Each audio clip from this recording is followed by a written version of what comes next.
Olá, muito boa noite a todos. Sejam todos muito bem-vindos ao programa da Clínica Jorge Jaber em um novo formato.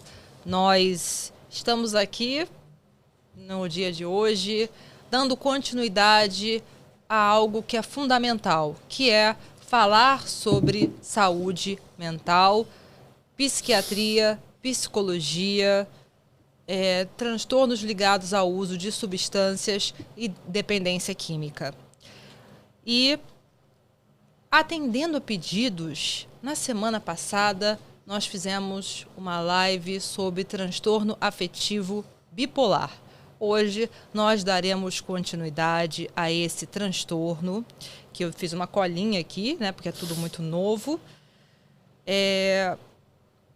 É um transtorno que é cercado por muitos estigmas e tudo isso precisa ser bem explicado, os detalhes precisam ser debatidos, precisam ser esmiuçados, porque é um transtorno que afeta milhões de pessoas, não somente no Brasil, mas no mundo também.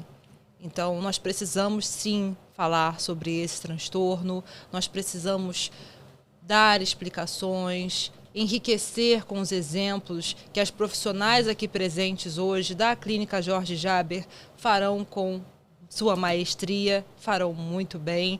E eu tenho a honra de estar aqui com duas grandes profissionais, doutora Paula Zanelato que é psicóloga da Clínica Jorge Jaber, chefe do tratamento. A doutora Paula também ministra aulas no curso de formação de terapeutas em dependência química.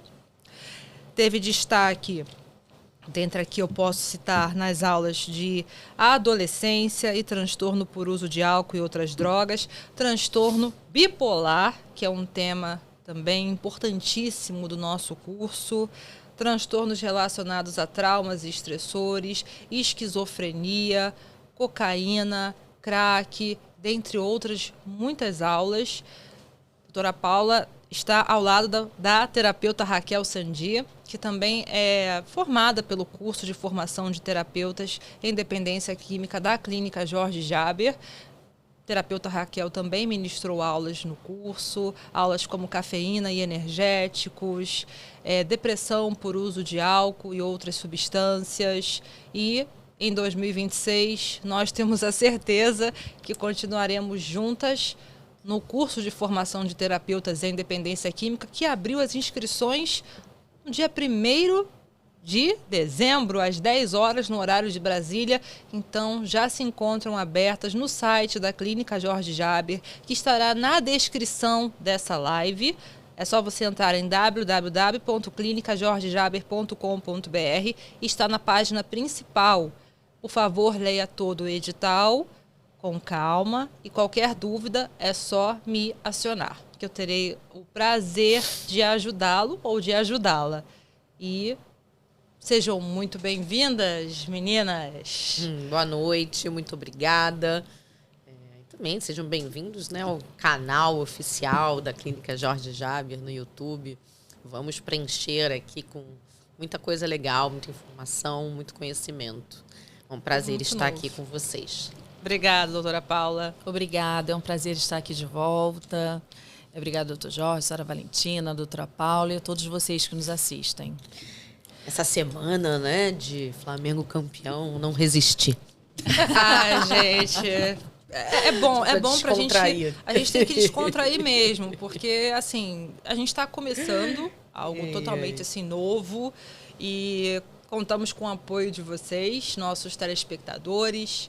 E, bom, nosso time aqui, eu tenho certeza que agora nós evoluímos de meninas super poderosas para o quê? As panteras. As panteras detonando. E falando em detonar, vou começar com a primeira pergunta para a doutora Paula Zanelato. Doutora Paula. Enfim, desculpem, pessoal. Dando continuidade ao que nós iniciamos, muito bem iniciados na semana anterior, gostaria que a senhora reexplicasse para o nosso público o que é o transtorno afetivo bipolar e por que é considerado um transtorno assim que é muito perigoso? Tudo bem, vamos recapitular, porque realmente não é fácil de compreender o que é o transtorno afetivo bipolar. Inclusive, até alguns profissionais demoram para diagnosticar. Então, o transtorno afetivo bipolar, ele está na categoria de transtornos de humor. Importante diferenciar isso. Porque, só para dar um exemplo, borderline, que é um transtorno que nós já citamos aqui, que é muito falado hoje em dia, ele está na categoria transtorno de personalidade. Então, existem categorias para a gente identificar essa doença, né, esse transtorno. Então, é um transtorno de humor.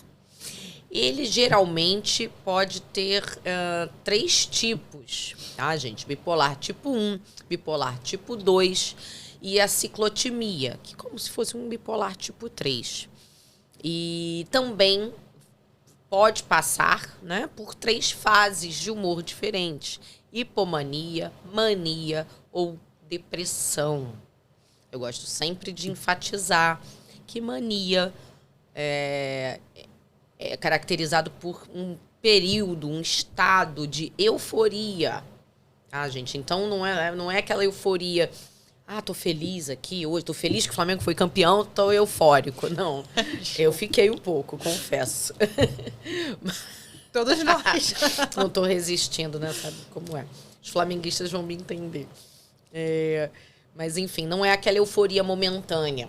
É uma euforia que é perigosa, porque ela envolve ou excesso de sexo, por exemplo, né? Uma hipersexualidade irresponsável, envolve uma agitação contínua, que pode incluir gastos excessivos, pode incluir perda total de sono, também leva, né, no caso de pessoas que já usam ou que passam a usar, a um estado de consumo exagerado de múltiplas substâncias, né? Então, é muito comum a gente ter pacientes dependentes químicos com bipolaridade, né? A patologia do álcool, como a gente já citou aqui. E verborragia, né? Que é falar demais, aceleração e por aí vai. Tem algumas características que são comuns na hipomania e na mania. A hipomania um pouco menos do que na mania. De qualquer forma, são estágios muito perigosos que podem levar uma pessoa até ao óbito, né? Dependendo do que ela faz quando está nesse estado, né? Ou a sérios endividamentos. E também tem risco de suicídio. Porque quando a pessoa sai desse estado, ela se dá conta de atos que ela teve e ela pode ter uma queda para a depressão, né? Que é o outro polo bipolar, né? Então, eu tô lá em cima ou eu tô lá embaixo. Né? É diferente de uma pessoa que de manhã tá com humor, aí tem uma mudança de humor ao longo do dia. As pessoas ainda confundem muito e até usam essa palavra de uma forma um pouco pejorativa, né? Exato. Você tá sendo bipolar. Não, gente, bipolaridade é uma doença séria. Isso é usado, me recordo até de uma música que fala pejorativamente sobre o transtorno afetivo bipolar e é bem deselegante, se me permitem dizer, nem vou citar aqui, mas conforme a senhora descreveu muito bem, doutora Paula, descreveu de um modo bem científico, a gente descreveu o transtorno afetivo bipolar, mas qual seria, na sua opinião, as soluções para o transtorno afetivo bipolar, as soluções possíveis dentro do seu viés da psicologia?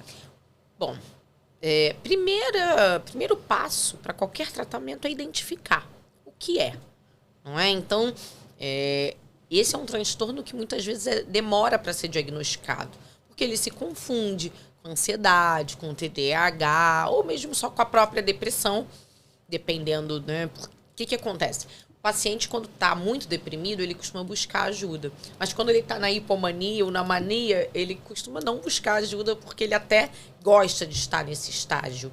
Isso, às vezes, é até confundido com personalidade forte.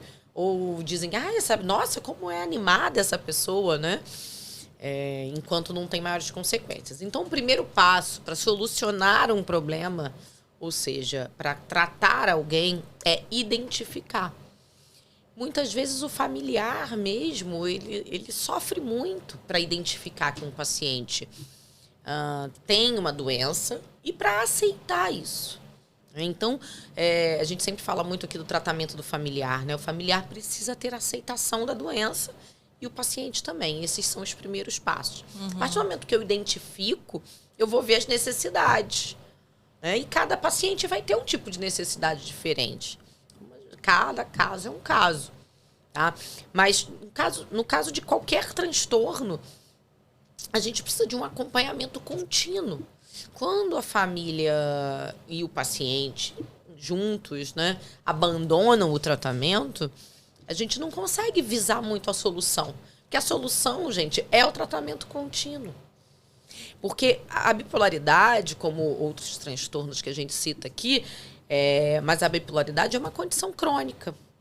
Tá? Então, se eu não tratar continuamente, psiquiatria, terapia, atividade física, alimentação, regulação do sono, a gente vai ver a seguir. Espiritualidade, programação, exatamente. Eu não consigo a solução. Muito bem explicado. Nós tivemos até um caso lá na clínica que a paciente chegou um pouco deprimida e o marido falava que, nossa, mas ela não é assim, ela é uma pessoa feliz, alegre, muito, muito ativa, e ela está muito deprimida, ela não é assim, ela é o tempo todo eufórica. Depois nós viemos descobrir que essa pessoa estava sempre em mania, e o marido não conseguia identificar isso. Então, ele achava que quando ela estava um pouco mais na dela, um pouco mais com o humor rebaixado, ela não estava tão bem. Então, foi um pouco mais difícil esse caso, mas o marido a via de uma forma diferente. Toda aquela euforia que ele pensava que era normal, não, era da bipolaridade. Nossa, impressionante. Impressionante mesmo. Bom, as senhoras responderam muito bem, tanto com a base científica, uma base psicológica e respondendo também já a solução, o caminho para solucionar o transtorno afetivo bipolar, que foi muito bem apontado pela doutora Paula e também exemplificado pela terapeuta Raquel Sandi. Vou direcionar a próxima pergunta para a senhora Sandi, terapeuta Raquel Sandi. Algo muito importante que muitas pessoas não levam a sério, que é a questão da importância do sono. Então, essa foi uma dúvida que foi tirada de uma aula do curso de formação de terapeutas em dependência química do ano de 2024. Recordar é viver. Então, como o sono, terapeuta Raquel Sandi, influencia diretamente a estabilidade de humor no transtorno afetivo bipolar? Então, o sono é um regulador biológico central. Quando o paciente é privado do sono, ele pode entrar em mania. Mas quando ele, vamos dizer assim, ele está muito tempo dormindo, vamos dizer assim, falando em palavras mais fáceis, ele pode entrar em depressão. Então, eu costumo falar nos grupos terapêuticos, eu até brinco com os pacientes quando eu dou grupo, falando um pouquinho da bipolaridade, que, no caso, quem tem bipolaridade não deveria nem ter televisão no quarto, porque quando entra na depressão, eles vão direto para a cama. E a cama parece que é um polvo que tem vários braços e os abraçam. Eles, quando entram nessa fase, eles não querem mais levantar da cama. Aí ficam naquele processo e passam um dia sem escovar o dente, no outro dia também não escova, daqui a pouco passa um dia sem tomar banho e eles se entregam na cama. Né? Muitos casos acontecem dessa forma. Né? E o sono, ele é super importante. Né? Ele é tão importante quanto o próprio medicamento. Então, o que acontece também é que estamos tratando da bipolaridade, o ideal é que o bipolar ele tenha uma agenda, né?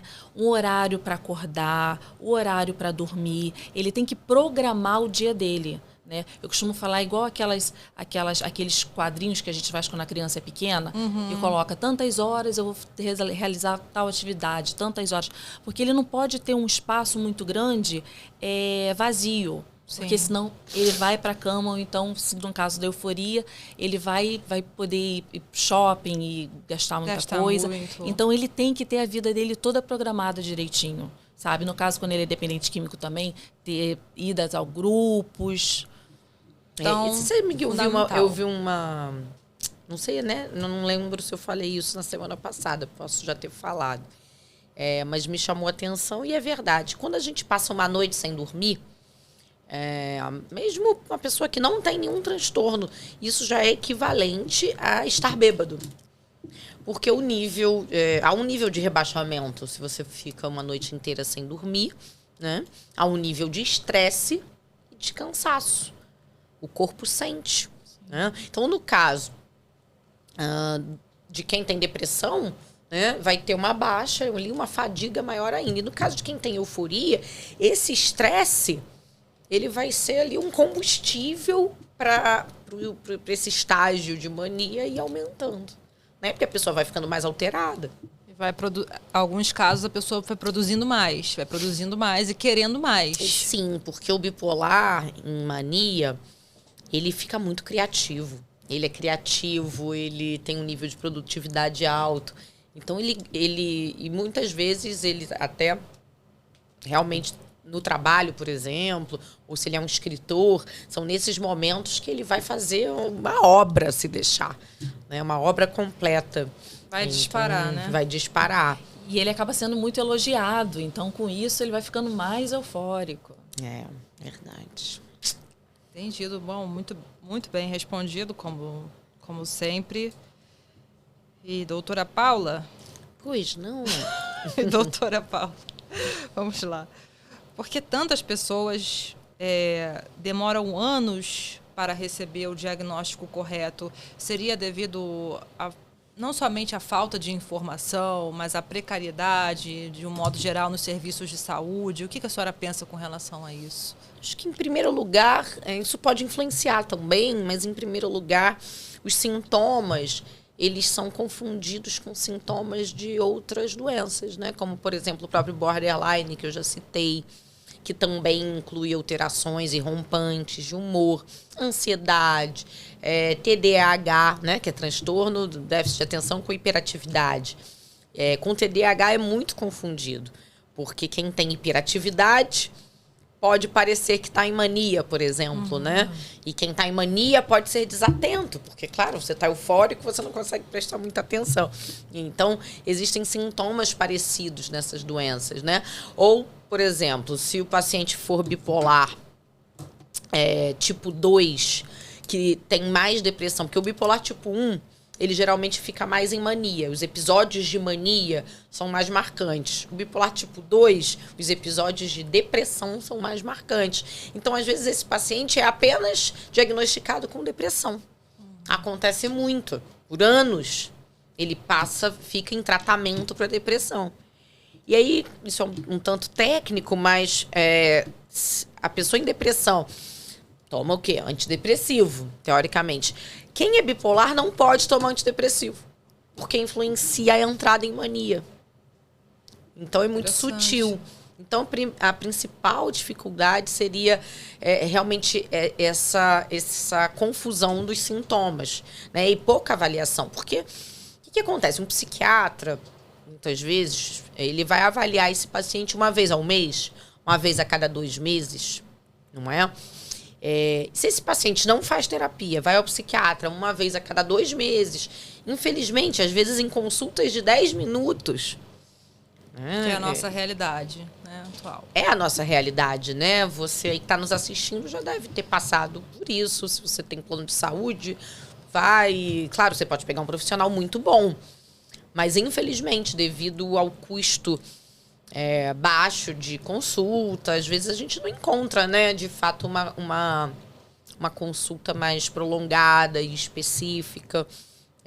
Então, esse paciente ele não vai ter tempo com um profissional para ser diagnosticado, né? Ou mesmo ele não vai contar tudo. Porque, por exemplo, se ele entra em mania ou hipomania, ele não sabe disso. Então, ele não vai contar pro psiquiatra, pro médico, que ele gastou muito, ou que ele estava muito agitado, ou que ele estava verborrágico. Ou ele vai falar de uma forma tão sutil, o psiquiatra vai perguntar para ele: e aí, como você está? Está tudo ótimo, trabalhando bastante, produzindo. Tá tudo ótimo. Alguma alteração? Não, nenhuma alteração. Falando simplesmente porque ele não se enxerga na mania. Ele só acha que está tudo maravilhoso. Se sente lindo, maravilhoso, produzindo bastante. Autoestima lá em cima, né? E naquele estado de euforia, né? Pelo que eu pude compreender. Isso, então é difícil diagnosticar por isso, né? Então às vezes, realmente, o paciente demora anos. E algumas pessoas podem confundir também com esquizofrenia? Sim.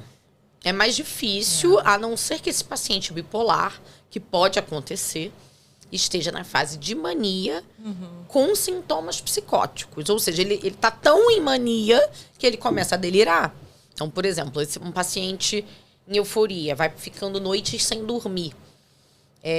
Gente, depois de uma semana sem dormir, nosso cérebro começa a dar defeito completo, dar nó. Então, podem vir alucinações, podem vir delírios. Esse paciente pode começar a ouvir vozes, pode começar a ficar persecutório, né? Acho que a senhora Raquel está aqui falando de mim com a senhora Valentina, ou eu acho que essa câmera tem um FBI ali atrás, vigiando. Eu estou falando assim porque são, exemplos de sintomas psicóticos e persecutórios, né? Uma mania de perseguição. Hoje em dia é muito comum, inclusive com câmeras, achar que a televisão está falando com você. Já vi alguns pacientes meus, né? Smart TV, né?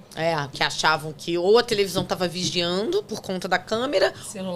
Celular. Ou que eu teve uma paciente, muito sofrimento, mas depois ela contava isso rindo, né? Depois que ela voltou pro estado dela eutímico, né? Estável.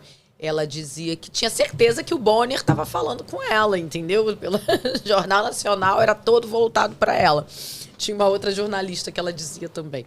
Enfim, então, esses sintomas de delírio e alucinação são comuns na esquizofrenia. Então, é confundido, sim, mas pode ser um bipolar com sintomas psicóticos. É nessas horas que eu penso, gente, como o cérebro humano é de uma complexidade, cada caso, cada pessoa é única. E a gente tem que agradecer ao cérebro. É verdade. Essa máquina super poderosa que faz, que produz e que permite que a gente esteja aqui hoje transmitindo esse programa que, honestamente, está enriquecedor e cheio de conhecimentos. É verdade. E vamos continuar alavancando esses conhecimentos. Então, continuando aqui no meu script, que é chique, script, né? Doutora Paula, desculpe, perdão, doutora Paula, de deixar um pouquinho em paz. Vai. Porque eu fico o tempo todo, doutora Paula, sempre doutora Paula, né? Terapeuta Raquel Sandi. Como os fatores genéticos, ambientais e neurobiológicos interagem ou interferem no transtorno afetivo bipolar? Então, existe a predisposição genética, mas quando existe como é que eu posso explicar? Uma dor, fatores externos, né? Fatores externos ambientais também podem ativar essa vulnerabilidade. Então, por exemplo, uma mãe que possui bipolaridade. Ela pode ter dois filhos, um ter bipolaridade e outro não. Então, isso é comum de acontecer. Não quer dizer que uma mãe bipolar tenha dois filhos bipolares. Não. Existe o fator genético, mas não obriga que tenha. E ele necessariamente, a bipolaridade pode vir com um dos filhos, mas pode ser que não seja ativada. Né? Esses fatores externos, não é? Podem ser, por exemplo, um trauma também. Isso. Um grande estresse na vida. Ou o próprio uso de drogas, né? Às vezes a pessoa tem o fator genético. Na família. Alguém tem bipolaridade na família. E aí ele vai lá e usa cocaína, por exemplo, que é uma droga estimulante, que leva o paciente a estado de euforia, verborragia. Ele pode, a partir desse uso, né, e desse abuso, desenvolver a doença. E, perdão, desculpe. No caso, a bipolaridade, ela poderia aparecer em qualquer momento da vida ou até uma certa faixa etária? Essa é uma dúvida que é recorrente dos nossos alunos também do curso e acredito que de muitas pessoas que nos assistem. A faixa etária mais comum é de 20 a 30 anos. Porque antes dos mais 20... comum, né? Mais comum, isso. Vou até anotar que dificilmente após 30 anos essa pessoa vai desenvolver, né? Ela pode ainda não ter sido diagnosticado, como a gente falou aqui anteriormente, mas o desenvolvimento, os primeiros surtos ou os primeiros sinais, eles vão com certeza aparecer dentro dessa faixa etária. Porque antes dos 20, como a gente sempre traz, né, o adolescente, ele passa por muitas transições. Então é muito difícil a gente diagnosticar adolescente, né, porque ele pode apresentar sinais e sintomas, mas firmar esse diagnóstico é mais complicado. Mas já vi também, há diagnóstico de bipolaridade um pouco antes dos 20, mas é menos comum, tá? E realmente ali 20, 21, 22, até 27 anos, 28 anos, a maioria dos meus pacientes foram diagnosticados com essas idades. E nesse caso da adolescência, né, como a senhora citou, a senhora poderia exemplificar aqui para nós, por favor? Citar de algum adolescente? De algum adolescente que a senhora tenha visto, por favor. Eu vou citar uma adolescente atual que eu atendo, que não foi fechado esse diagnóstico, mas que ela já apresenta características. Então, se trata disso. Né, características. Então, ela já apresenta... ela já teve momentos de depressão, né, com tentativa de suicídio. E ela também já teve momentos de euforia, aprontando muitas coisas dentro de casa, com os pais, quebrando coisas, mentiras. E ela apresenta muita hipersexualidade. Então, ela tem ali uma pontinha... além de eu saber na história de vida dela que ela tem um familiar bipolar. Então eu olho para esse caso e falo, opa, a gente tem que ficar de olho aqui. O tratamento deve ser contínuo, não pode parar a terapia, não pode parar com a psiquiatria. E ela já necessita desse cuidado mais intensivo, mas não é fechado 100% o diagnóstico. Essa é a importância de se colher uma boa história, de se fazer uma boa anamnese. Vocês veem aqui uma grande profissional que colheu a história com riqueza de detalhes. Ela já identificou que tem um familiar na família dessa paciente que já possui o transtorno, então o fator genético está influenciando. Então, existe também um grande preparo também, eu vejo da Clínica Jorge Jaber, em treinar os profissionais e fazer boas anamneses. As histórias são fundamentais, né? Esses dias teve um paciente também que de 27 anos, que a gente não tinha... A família nunca tinha tido esse diagnóstico de bipolaridade, tá? Ele já tinha tido alguns episódios esquisitos na vida. E aí que entra essa dificuldade, né? Porque quando o paciente tem esses momentos de euforia, que eventualmente passam, no máximo uma semana, e isso não tem grande repercussão, grande estrago, isso é visto como um momento esquisito. Ou, olha, ele não ficou bem daquela vez, aí a gente deu um remédio, passou, né?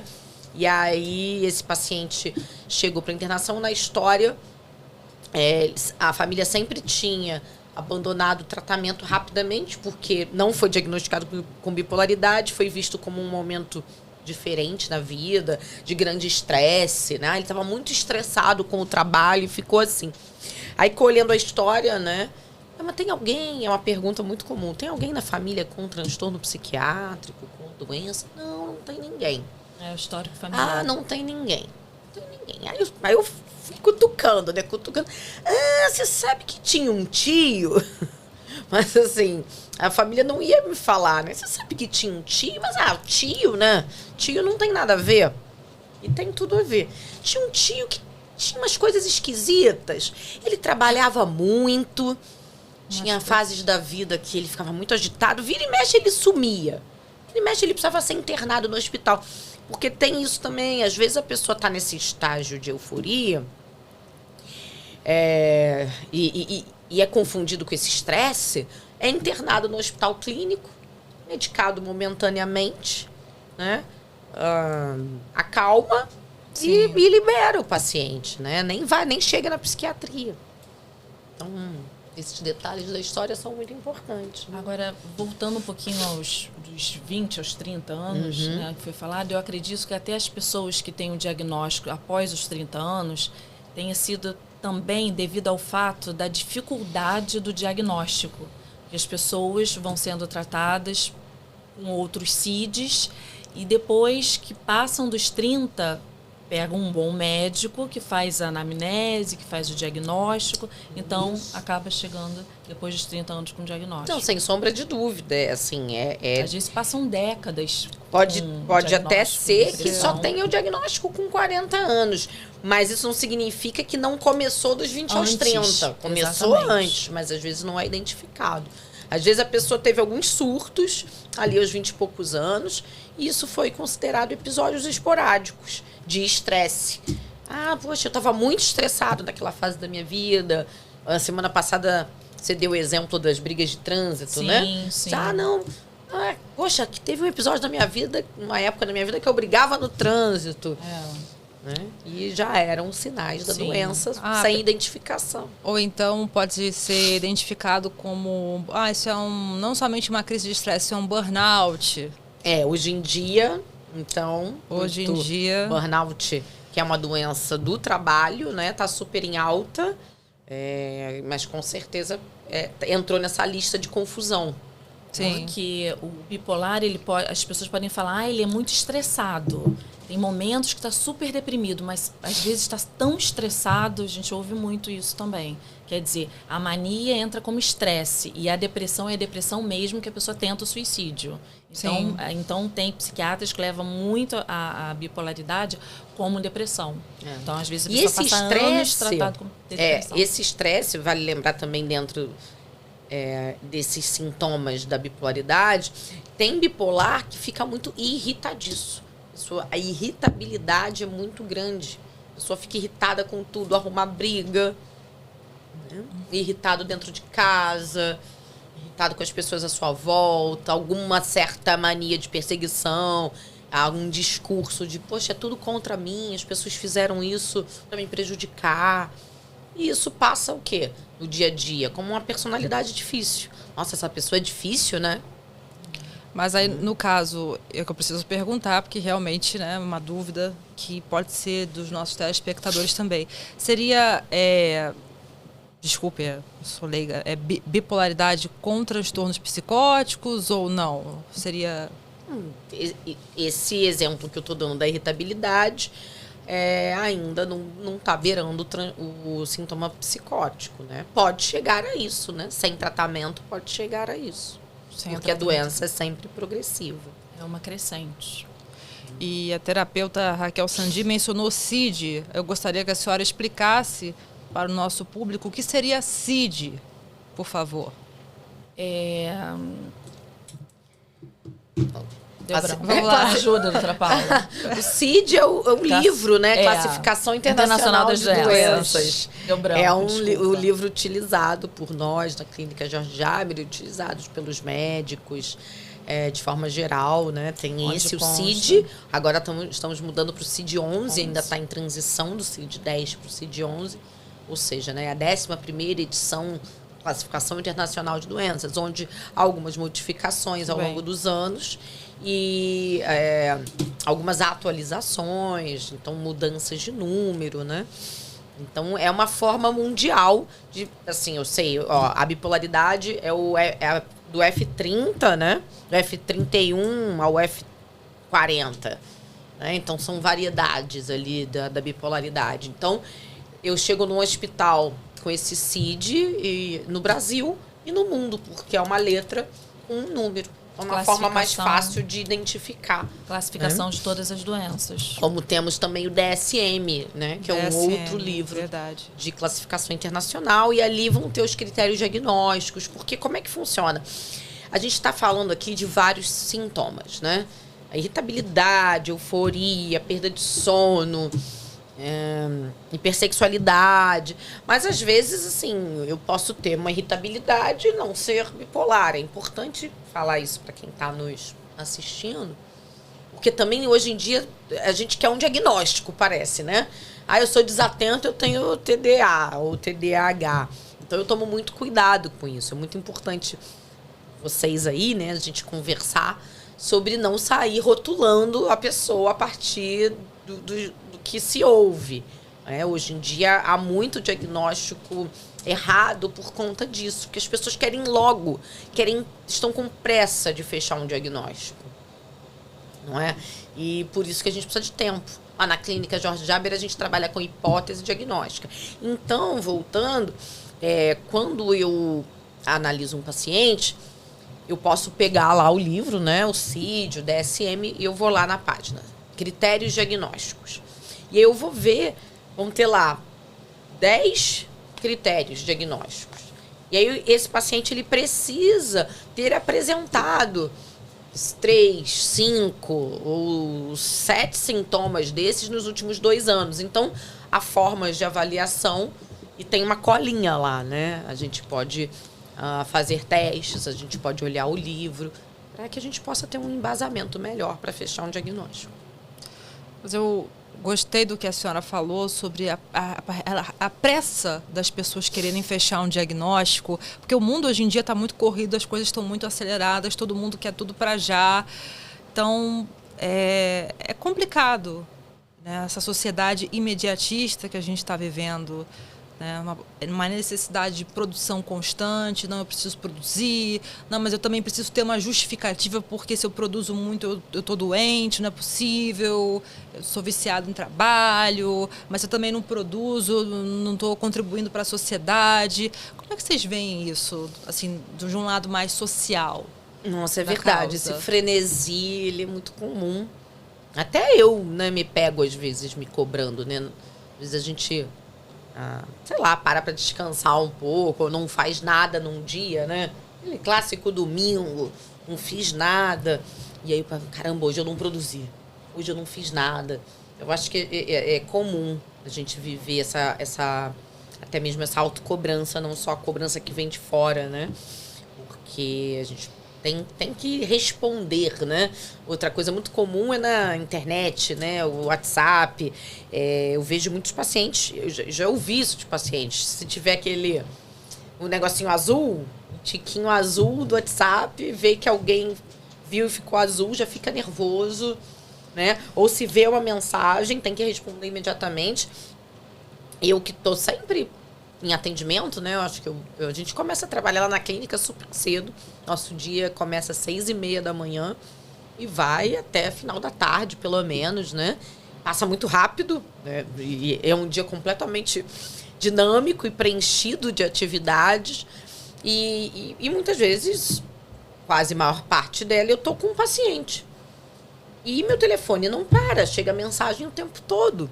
Lá no consultório. Eu passo pelo consultório, ele tá da doutora Paula. Aí eu chega tenho que esperar. Mensagem o tempo todo. E é claro que eu dou uma olhada, dependendo de como tiver a sessão ou o grupo, eu até respondo. Mas eu preciso estar inteira ali com o meu paciente. Eu preciso estar de corpo e alma. Então, eu não posso ficar atendendo e no telefone. E as pessoas pegam e me mandam, né, várias interrogações. Do tipo, você não me respondeu ainda. Passou 1 hora que eu te mandei a mensagem. Ou o meu fica azul. Então, às vezes, eu tô no atendimento e eu vejo a mensagem. Vejo, mas não dá para responder. E as pessoas não esperam. E eu entendo porque porque a gente trabalha com urgência e emergência. A gente trabalha com familiares que estão em muito sofrimento. Então, eles querem uma notícia do paciente imediatamente. Então, a equipe procura encobrir o outro. Nós temos horário para mandar o boletim e a foto, né? Até um certo horário. Mas eu entendo que a gente está lidando com a doença, a gente está lidando com o sofrimento do outro. O outro tem a necessidade de ser acolhido. Exatamente. Mas sempre eu falo para os familiares, gente, se eu não responder imediatamente, calma, eu vou responder. Não, e não só isso, eu falo assim, porque quando a gente não responde, eles acham que aconteceu alguma coisa. Com o familiar que está internado. Né? E com alguma intercorrência, que esse familiar, que esse paciente teve algum problema. E vocês podem ficar tranquilos, né? Quem é familiar e está nos assistindo. Se eu estiver atendendo e tiver uma intercorrência, alguém da equipe vai avisar, alguém da equipe vai cobrir essa informação. Mas não tem como, né, responder a tudo imediatamente, né? Como você está trazendo. E eu acho que isso eu estou falando de mim, que, poxa, eu faço terapia, sou profissional, sou treinada. Mas imagina quem já tem um transtorno, quem já vive em sofrimento, quem tem ansiedade e tem que estar sempre respondendo a todos esses estímulos externos, né? Sim. Ou as próprias redes sociais que cobram ali uma demanda, ou quem vive de curtidas, né? Acho que tudo isso influencia muito. Quem vive de rede social. Agora, em relação ao que a senhora Valentina falou também, muitos pais chegam lá na anamnese falando exatamente isso. Tá, mas em quanto tempo vocês vão me dar o diagnóstico do meu filho? Aí a gente fala, calma, o paciente acabou de chegar, isso leva um tempo, trabalhamos com hipótese diagnóstica, porque eles chegam no dia da internação já querendo saber o que o filho tem.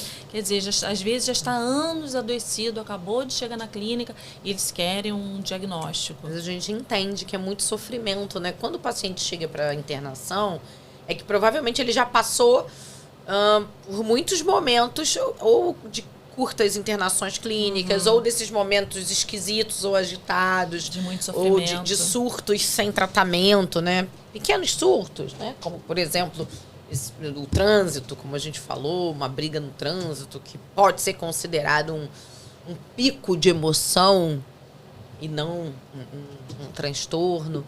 Então, esse familiar chega com urgência.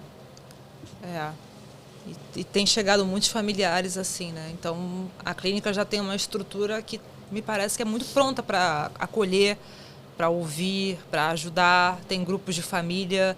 Quantas vezes na semana, doutora Paula, tem grupos de família? 3 vezes na semana, né? Mas a gente também faz atendimento aos familiares em diversos outros momentos, dependendo da necessidade. Então, eu marco, às vezes de manhã, para essa família vir e ter um atendimento extra, ou a própria terapia individual, que também é indicada para o familiar. O familiar também precisa se tratar. Acho que a gente tem batido muito nessa tecla. E é verdade, porque o familiar, por exemplo, né, eu entendo essa época de Natal, eu acho que eu sofreria muito de ter um familiar meu internado. Mas eu daria prioridade à saúde do meu familiar. Mas tem muitas famílias que, devido a essa dor ser muito grande nesses períodos festivos, não sustenta. E eu costumo falar, gente, mas se ele tivesse numa internação clínica, né? Tivesse operado, tivesse feito um transplante, ele não teria que continuar internado, tendo aqueles cuidados? Mas quando se trata da doença psicológica e psiquiátrica, o estigma, a falta de conhecimento, então normalmente é uma época que o familiar retira esse paciente. Porque não está à vista, né? Não tem sangramento, não tem braço quebrado, exatamente, não tem um exame.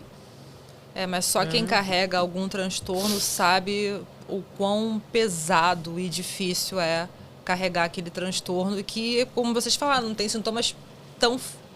Pode não ter sintomas físicos tão aparentes, mas a dor que aquela pessoa tem, uma hora ela vai se manifestar, a pessoa vai começar a sangrar, né? Uma metáfora, vai começar a sangrar, e o familiar vai se dar conta da importância que é confiar e permanecer no tratamento. Eu tive uma paciente que ela era bipolar e ela era casada com um militar. E ele era muito rígido, assim, tinha um perfil muito rígido. mas ela era mãe e já tinha passado alguns períodos em depressão.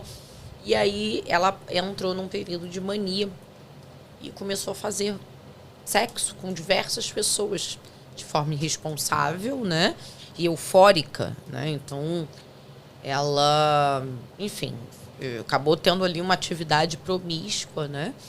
E quando ela saiu desse período, ela tentou suicídio. Porque, claro, a moral, né? Era uma mulher casada, tinha ali, né, tudo uma imagem. Então, ainda bem, ela não conseguiu, né? Não teve êxito, ficou internada, depois fez tratamento, se recuperou. Né? Inclusive, o próprio marido a perdoou, porque ele entendeu que era uma doença, mas foi todo um processo, né? Ele teve que fazer terapia também, porque ele também sofreu muito, muito. E num primeiro momento ele achou o quê? Que era uma questão de caráter, né? Que ela era uma traidora. Né? Mas juntando todos os sinais e sintomas, com muito tratamento, atendimento, ele conseguiu superar. E ela também. Mas, quer dizer, ela tinha bipolaridade, isso não era diagnosticado. Ela era tida, né, como uma personalidade forte, eventualmente, até que progrediu e ele entrou nesse período mais grave, de uma euforia mais avantajada, chegando a esse tipo de comportamento. E é importante ressaltar também, porque, por exemplo, nós temos os terapeutas lá, tem a sua lista de pacientes, e esses...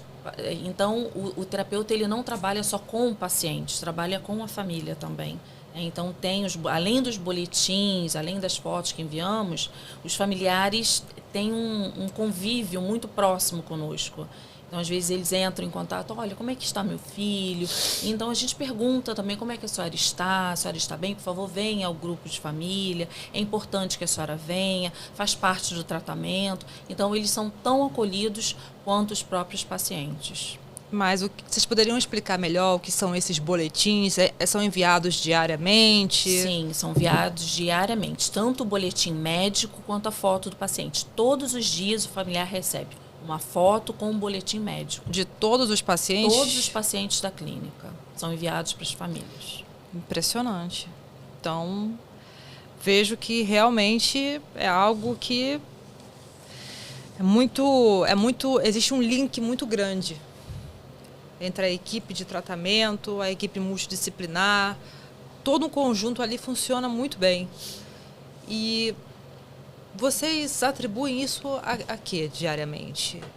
Todo esse link, toda essa estrutura multidisciplinar, como é que vocês fazem em equipe? Eu poderia falar que muito tem a ver com as nossas reuniões. Né? São 2 reuniões que nós temos diárias e nessa reunião o Dr. Jorge fala sempre que tem que haver o link, né? Então nós resolvemos tudo em reunião de equipe. Eu vejo que tem a ver com isso, né? Com as nossas reuniões, que são muito bem ministradas pelo Dr. Jorge, doutora Paula. E lá nós tiramos todas as nossas dúvidas, nós falamos paciente por paciente, individualmente. Existe pitch do paciente, que é feito individualmente também, que é o plano individual de tratamento dele, entre outras coisas. A doutora Paula pode completar. Assim, é um modelo de tratamento, né? E um método que o Dr. Jorge aprendeu há muitos anos atrás, né? E aperfeiçoou e continua aperfeiçoando todos os dias. Mas é um modelo, né? Não é inventado, é um modelo de psiquiatria que ele aprendeu nos Estados Unidos, trouxe para cá. Claro, a clínica existe há 40 anos. Então, os treinamentos, os métodos, né, foram se aperfeiçoando. Ele foi criando em cima disso também. Mas eu diria que é muito comprometimento. Tem que gostar muito do que faz e toda a equipe gosta muito do que faz. De alguma forma, todo mundo tem algo que toca não só profissionalmente, né, mas pessoalmente. Então, eu vejo, em primeiro lugar, como uma missão que nós temos, uma missão de vida. E isso junto, né, atribuído aí a um método sério. Também o estilo de tratamento Minnesota, né, que é esse estilo multidisciplinar, interdisciplinar. E aí a prática, o dia a dia, que é isso, as reuniões, as informações, né? A gente tem um grupo, até de vez em quando, hoje eu dei uma olhadinha aqui no celular algumas vezes, porque eu não coloquei no modo avião, esqueci. Aí eu apitou aqui algumas coisas da clínica, mas porque a gente tem alguns grupos de WhatsApp, a informação tem que rodar o dia todo. Nós trocamos informação, fotos dos pacientes o dia todo. Então a gente fica muito conectado com o que está acontecendo, né? E acho que é isso. Acho que Muito por isso bem. que o link acontece, né? Ele tem que acontecer. Porque quando o link não acontece, algum paciente pode morrer, gente. Né? Uma troca de plantão, uma informação. Por exemplo, a paciente tem alergia a uma medicação. Se eu não escrevo isso no prontuário, não escrevo no WhatsApp, a enfermagem pode não saber dar a medicação para o paciente. Não pode contar com que o paciente diga que tem alergia. Sim. Isso é um exemplo pequeno, mas que pode trazer consequências. Então, a gente tem que trocar o dia todo. Eu gosto muito de algumas palavras. Muito amor envolvido.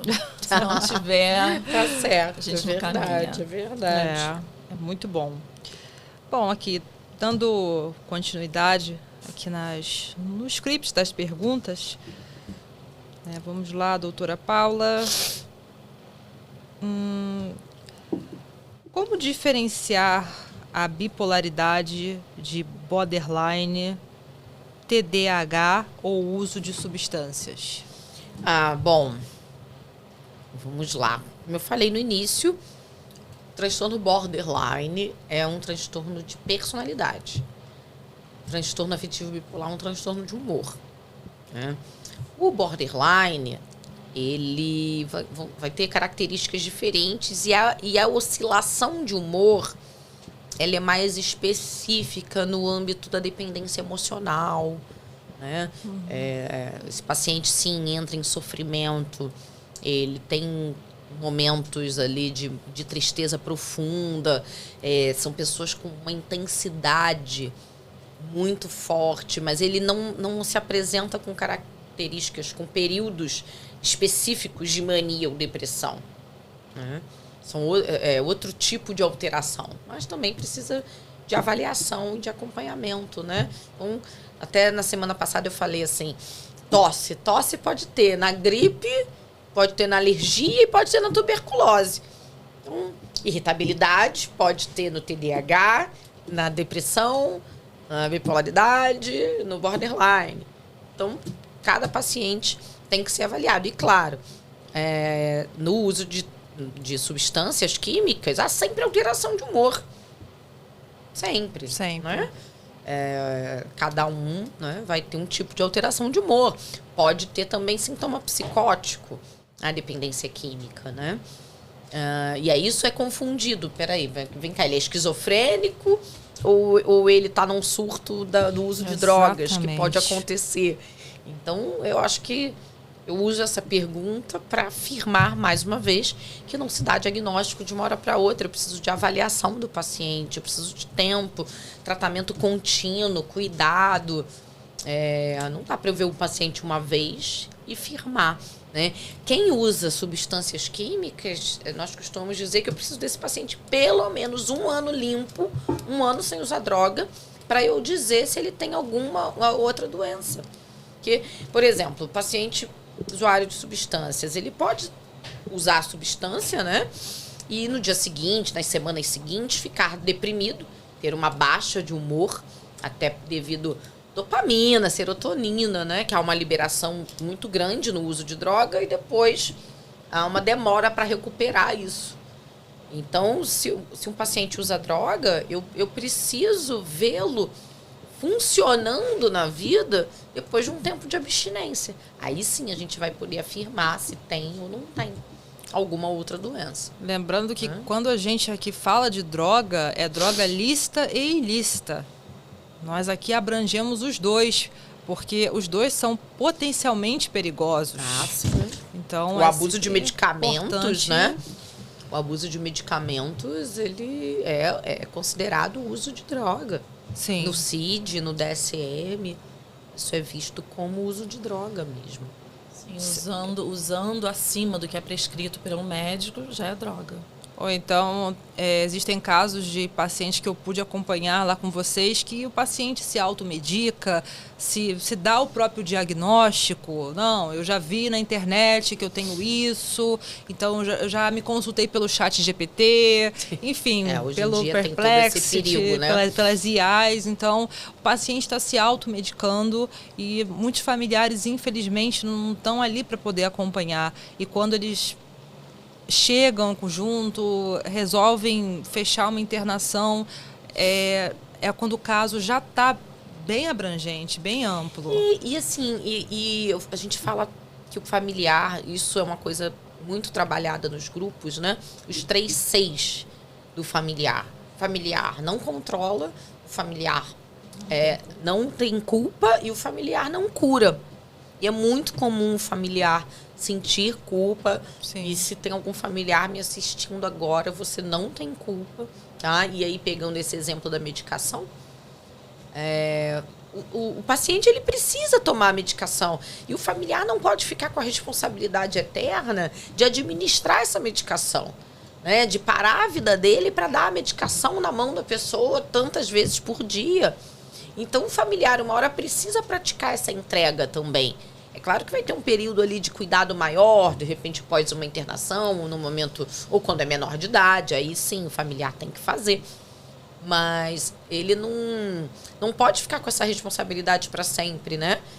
Então, o paciente, ele vai ter posse da medicação dele, e se ele não tiver bastante consciente e em tratamento contínuo, ele pode vir a abusar. O familiar o que mais aparece, eu acho, assim, nesse grupo de família, né, e nos atendimentos, é esse sentimento de culpa ou de necessidade de controle total, né, gerando a codependência, que nós já falamos aqui algumas vezes. Então, familiar, se trate também, mas eu já antecipo, você não tem culpa. Eu recebi mensagem hoje de uma familiar que ela sempre tira, ou junto com outro familiar, o paciente antes da alta médica. Então, já começou a me sondar, e aí, eu posso levar? Falei, mas vocês sempre tiram antes. Ah, mas é porque eu vi tão forte, tão corado, tão bem. Então, isso acontece muito lá na clínica, né? Como nós temos um complexo esportivo, temos campo de futebol, quadra de vôlei de areia, academia. Então, dojo para judô. Então, o que acontece? Os pacientes são estimulados a fazer atividade física na clínica, né? Porque é muito bom para a saúde.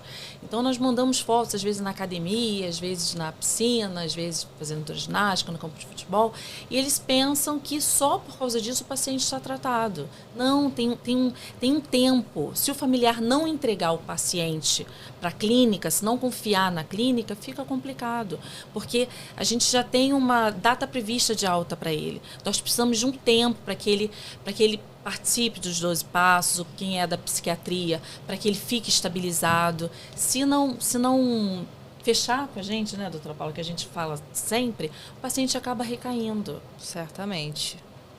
Mas o paciente também, ele manipula muito o familiar. Muito. Ele assedia o familiar, sabe? Eu vejo assim, fica em cima mesmo, sabe? Fica falando que já tá bem, fazendo promessas, né? Pedindo, inclusive, né? Como eu citei, nessa época do ano, há uma certa chantagem emocional, mas, poxa, mãe, pai, esposa, você vai passar o Natal longe de mim, você vai me deixar aqui. Então, tudo isso toca muito o familiar. E por isso que o familiar precisa estar forte. Bom, tá maravilhoso. Mais uma jornada de conhecimento em transtornos psiquiátricos, transtornos psicológicos, transtornos ligados à dependência química.